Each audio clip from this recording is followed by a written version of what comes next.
আপাতত একটা বড় বিপদের হাত থেকে গুগলিকে বাঁচানো গেছে, এটা ঠিক, কিন্তু গুগলির বয়স বাড়ার সঙ্গে সঙ্গে কমপ্লিকেশনস গুলো দেখা দিতে পারে। কি বললেন? ও বড় হলে এটা আরো। এই জন্য আমি তোমাদের কোনো কথা বলতে চাইনি, তোমরা অযথা দুশ্চিন্তা করবে বলে। প্লিজ দুশ্চিন্তা করো না। মেডিকেল সায়েন্স এখন কোথায় পৌঁছে গেছে তোর কোনো ধারণা আছে? আরে বাবা, কিচ্ছু হবে না, আর যদি কিছু হয় আমি তো আছি।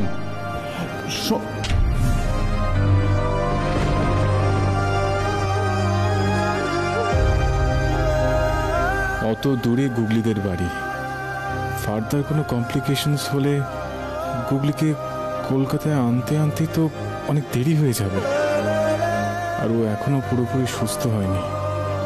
শুনে ওকে বাড়ি যেতে দিই কি করে? গুগলির ক্ষেত্রে তো আমি কোনো রিস্ক নিতে পারবো না। ইন্দ্রবাবু,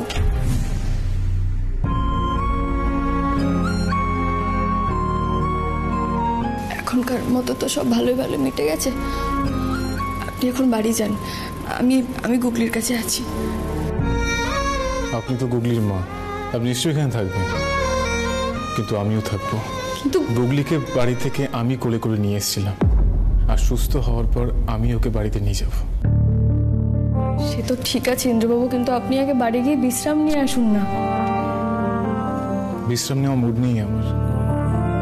কেন, আমি থাকলে কি আপনার কোনো অসুবিধা হবে? কেন এমন করছেন বলুন তো? আপনি গুগলির জন্য অনেক করেছেন, পরের মেয়ের জন্য এত কে করে বলুন তো? এই কথাটা মিতুলের মাথায় আসা স্বাভাবিক। মিতুলের জানা দরকার গুগলিকে নিয়ে ইন্দ্র কেন এতটা ওরিট। মিতুল ও এমন কেন করছে জানো? আসলে পিশা প্লিজ দেখো, আমি চাই না কেউ আমাকে সিম্প্যাথি দেখাক।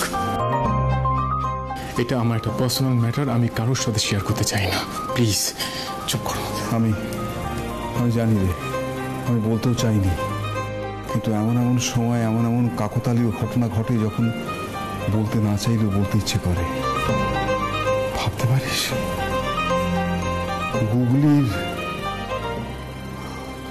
গুগলির যে সমস্যা সেটা সোহাগের ছিল।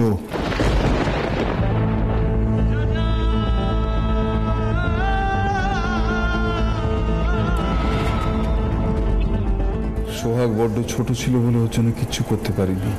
কি বিস্ময়কর ঘটনা জানিস, সোহাগ আর গুগলির ব্লাড গ্রুপ এক। তুই বোধহয় তাড়াহুড়োতে খেয়াল করিসনি, ও নেগেটিভ।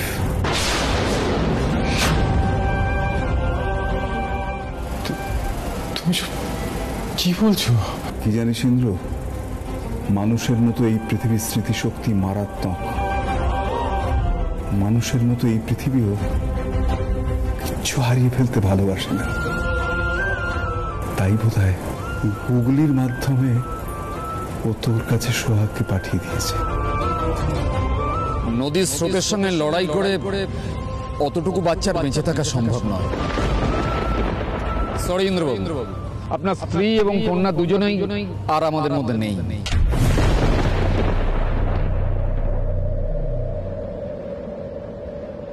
মিতুল, ইন্দ্রকে ভুল বুঝো না। ইন্দ্রর বাইরেটা কঠিন, কিন্তু ভেতরটা ততটাই নরম। এনিওয়ে, আমি একটু বেরোচ্ছি, বুঝলে? চিন্তা নেই, তোমার মেয়েকে শিগগিরই কেবিনে শিফট করা হবে। ওকে কড়া ওষুধ দেওয়া আছে, ওগুলি এখন অনেকক্ষণ ঘুমোবে, তার জন্য দুশ্চিন্তা করো না। আর যদি কোনো রকম প্রবলেম অ্যারাইজ করে তাহলে তুমি আমাকে বা কুলিকে জানাবে। আচ্ছা ডাক্তারবাবু। না ডাক্তারবাবু না, ইন্দ্র আমায় কি বলে ডাকে? পিসা। তুমি আজ থেকে আমায় পিসা বলে ডাকবে, কেমন? বেশ। আর একটা কথা, ইন্দ্রকে এখান থেকে নড়ানো কারোর পক্ষে সম্ভব নয়। খাওয়া দাওয়াও করবে বলে মনে হয় না। দেখো যদি একটু খেয়াল রাখতে পারো।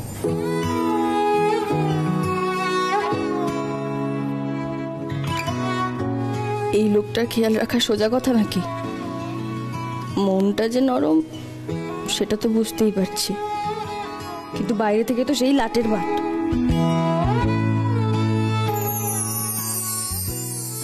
খোকা, খুব ভালো খবর আছে রে, খুব ভালো খবর আছে। কলি ফোন করেছিল, জামাই ফিরছে। হ্যাঁ, অপারেশন খুব ভালো ভালো মিটে গেছে, বাচ্চাটাও খুব ভালো আছে রে। তাই নাকি? বেশ, আমি মাসিমাকে খবরটা দিয়ে আসি। সুমিতি আর মাসিমা সেই তখন থেকে ঠাকুরের কাছে হতে দিয়ে। যাও যাও যাও যাও। আমি যে কি চিন্তায় ছিলাম তোমাকে বলে বোঝাতে পারবো না। যখনই আমি খবরটা পেয়েছি আমার মনে হয়েছিল যে আমি একবার হসপিটালে যাই, কিন্তু ইন্দ্রকে তো আমি ওই অবস্থা দেখতে পারতাম না বাবা। ছেলেটা আরো একবার আঘাত পেলে আমি সহ্য করতে পারতাম না। যাকে যাকে সব ভালো ভালো মিটে গেছে, এখন ইন্দ্র বাড়ি ফিরলেই হলো। না না, ইন্দ্র হাসপাতালে থেকে যাবে, একবারে গুগলিকে সুস্থ করে বাড়িতে নিয়ে আসবে। বাহ বাহ বাহ বাহ, সবাই ফিরে আসছে আর ইন্দ্র ওখানেই রয়ে গেল।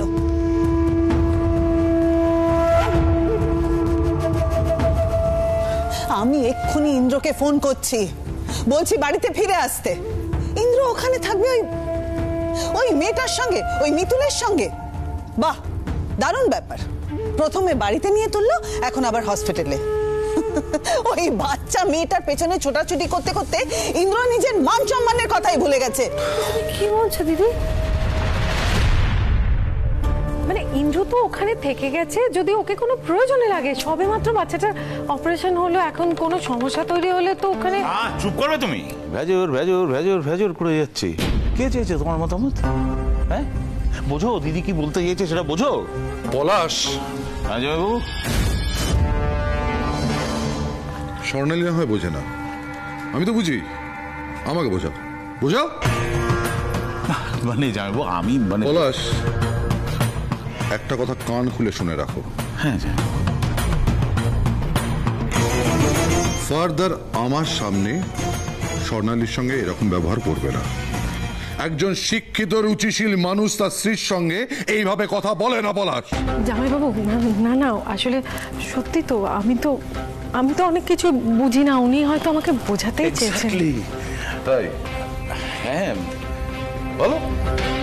হ্যাঁ, মানে আমি ওকে বোঝাতে চাইছিলাম দিদি কি বলতে চাইছে। আমি বলতে চাইছি, কোন যুক্তিতে বাড়ির সকলে ইন্দ্রকে ওই মেয়ে মিতুলের সঙ্গে একা রেখে চলে আসতে পারে? আফটার অল তো ঘি আর আগুন।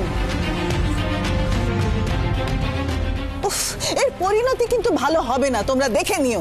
ছি দেবজানি, ছি। ছি? হোয়াট ডু ইউ মিন ছি? ক্রাইসিসের সময় তোমার মাথায় এই চিন্তা কি করে এলো বলো তো? আমার তো এটা ভেবেই লজ্জা লাগছে। ছি। তুমি আমার সাথে চলো তো, একটু কথা আছে।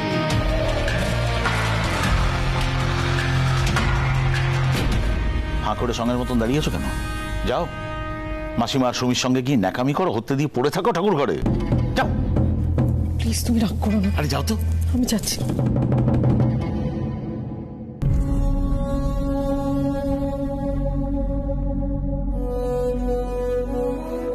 ইডিয়েট একটা, জানিস তো, পাক্কা ইডিয়েট। দেখলি না, আর আগে আমার মাথাটা রিড। যাকে বাদ দে দিদি, তুই কথাটা কিন্তু একেবারে ঠিক বলেছিস, জানিস তো। ওই আগুন আর ঘি দুটোকে না পাশাপাশি থাকতে দেওয়া একেবারেই উচিত নয়। তারপর আমার ভাগ্নে ইন্দ্রর মন যা নরম, কোন দুর্বল মুহূর্তে মেয়ে। ভাবতেই তো আমার ভয় লাগছে রে। কিছু একটা কর না দিদি, এরকম চুপ করে দাঁড়িয়ে থাকিস না। কিছু একটা কর, যা যা না।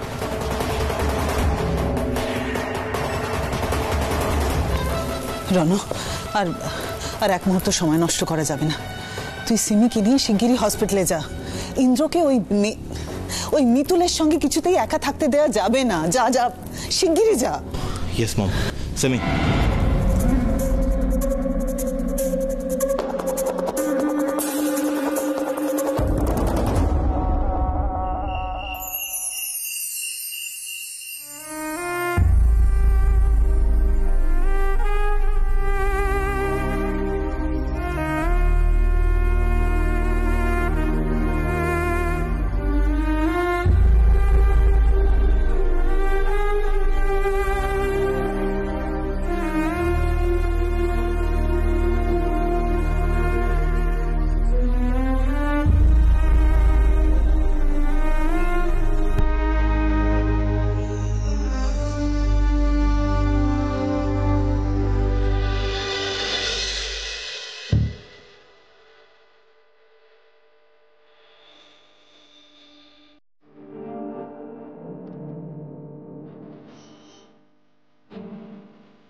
আপনি থাকুন ওর কাছে, আমি বাইরে আছি।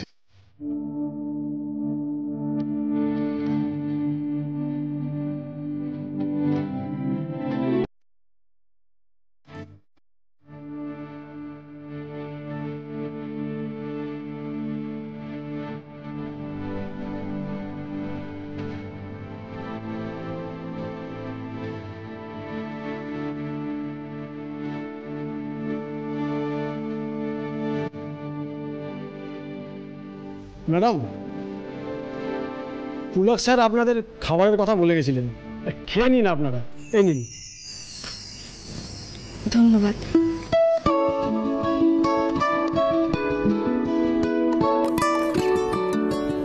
এইভাবে ইন্দ্রবাবু খাবেন কি করে?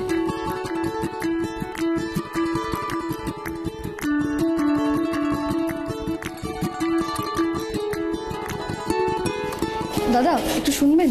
হ্যাঁ বলুন। এইভাবে খাবার খেতে তো অসুবিধা হবে, আমি যদি একটা জিনিস চাই একটু দেবেন? হ্যাঁ বলুন।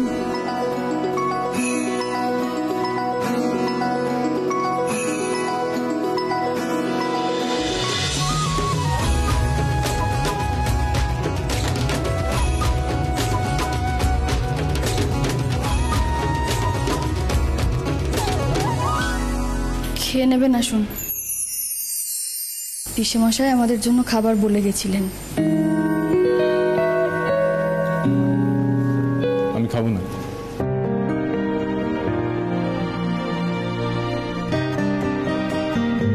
সারাদিন তো অনেক ধকল গেছে, নিশ্চয়ই আপনার খিদে পেয়েছে, একটু খেয়ে নিন না। আমি তো বললাম খাবো না। সবসময় এমন ঝাঁঝিয়ে ওঠেন কেন? হ্যাঁ, আপনার ভালোর জন্যই তো বলছি। আমার ভালো আপনাকে ভাবতে হবে না। কৃতজ্ঞতা বলেও তো একটা ব্যাপার হয়। আপনি আমার গুগলির জন্য এত কিছু করেছেন, আমি আপনার জন্য এইটুকু ভাববো না?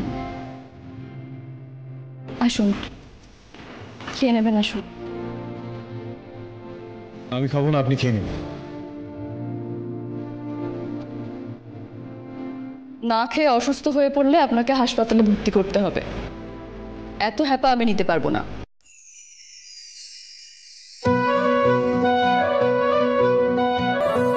আপনি খেয়ে নিন, অসুস্থ হয়ে পড়লে আমাকে আপনাকেও ভর্তি করতে হবে।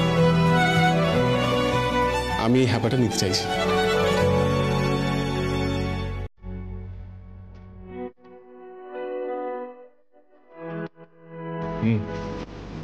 খেতে তো হবেই, নইলে আপনি যে আবার ঝগড়া শুরু করে দেবেন।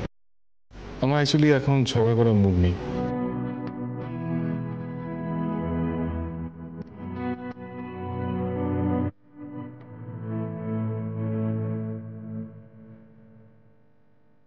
বাহ, আপনি তো দেখছি পুরো বাড়ির মতো করে সাজিয়ে ফেলেছেন।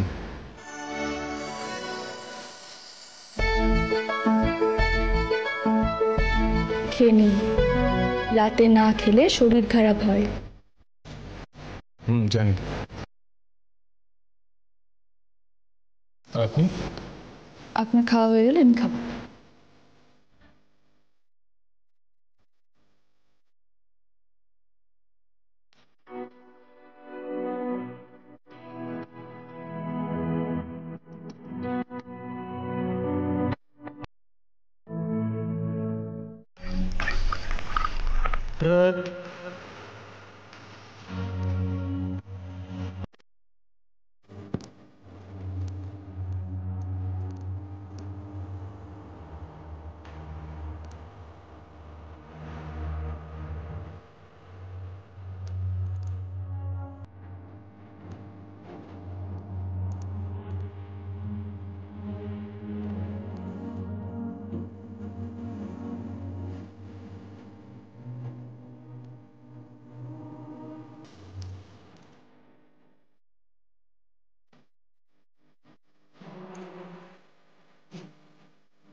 এই নিন জলটা খান।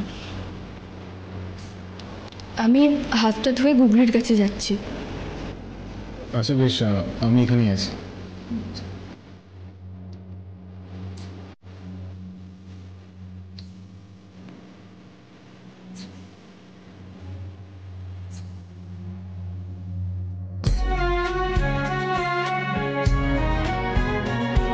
ডিনার হয়ে গেছে? হ্যাঁ। আচ্ছা, বলছি আমার ডিউটি শেষ, 10 মিনিট পর আমার ছুটি। একটা নতুন আরএমও আসবে, সে আপনাকে পুরোটা গাইড করে দেবে।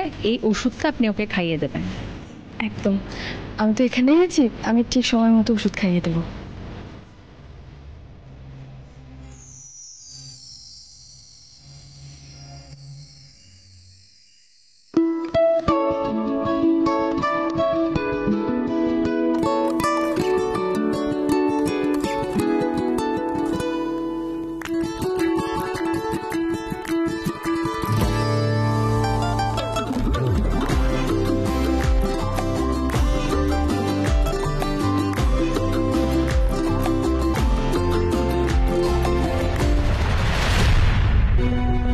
ইন্দ্রবাবু, দেখি রক্ত বেরোচ্ছে তো। চুপ করে দাঁড়ান এখানে। আরে তেমন কিছুই হয়নি, একটু কেটে গেছে। এত বাড়াবাড়ি কেন করছো? চলুন দেখি। এত কিছু বোঝেন, অথচ ছড়া আর কাটার মধ্যে যে তফাৎ থাকে এটা বোঝেন না। কথা বলবেন না।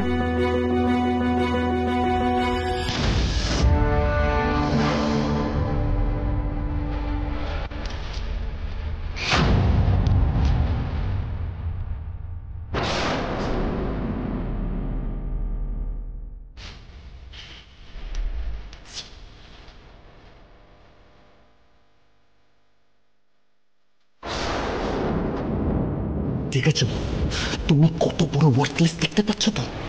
মম যেটা বলেছিল ঠিক সেটাই হলো। ওরা এক রাত্রে এতটা ক্লোজ হয়ে পড়লো।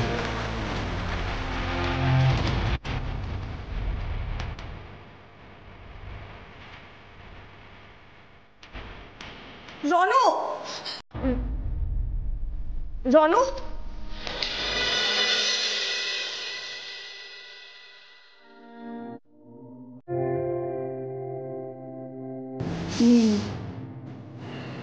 সাবধানে।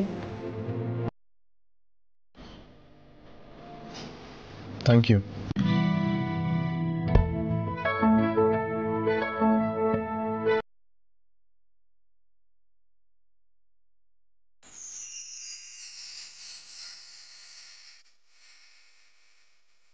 কি হলো? আমি কি হাসার মতো কিছু বললাম? না, থ্যাংক ইউ বললেন। আপনার মুখে আসলে ইডিয়েট, শাট আপ আরো কঠিন কঠিন শব্দ শুনে অভ্যেস তো, তাই। দেখুন, ইন্দ্রজিৎ লাহিড়িকে কেউ উপকার করলে তা রিকগনাইজ করতে সে জানে।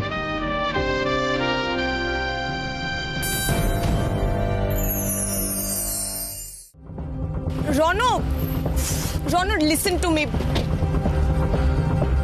রনু শোনো। আউট! হোয়াট? গাড়ি থেকে নামো রাইট নাও। সিমি, রনু, আমি বলছি। Simi, get out of the কার।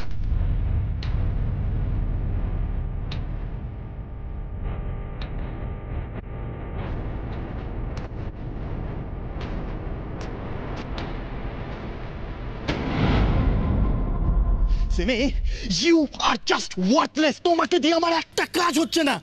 আমি তোমাকে আর পুষবো না সিমি, তুমি নিজের মতো নিজে বেরিয়েছো। ওকে? আর হ্যাঁ, তোমাকে আমি যে টাকাটা দিয়েছি না সেটা আমাকে পুরো ফেরত দেবে, এভরিথিং।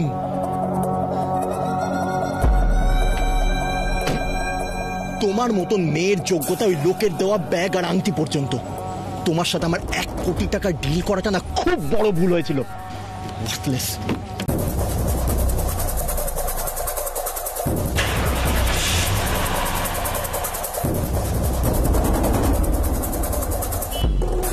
রণজিৎ লাহিড়ী, আজ তুমি আমায় কটা টাকা দিয়েছো বলে আমাকে এইভাবে সারাক্ষণ অপমান করে যাচ্ছ? ঠিক আছে, এর যোগ্য জবাব আমিও তোমায় দেব।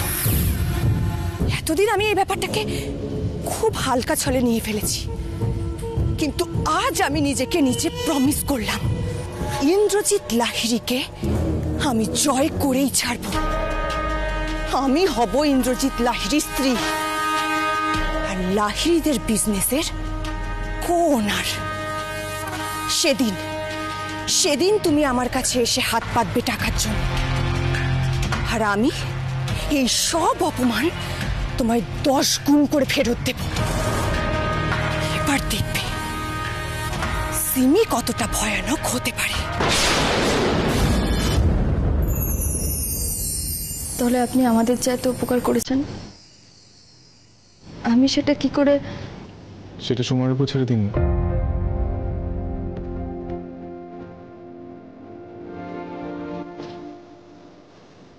এখন শুধু একটাই কনসার্ন, গুগলিকে সুস্থ করতে হবে।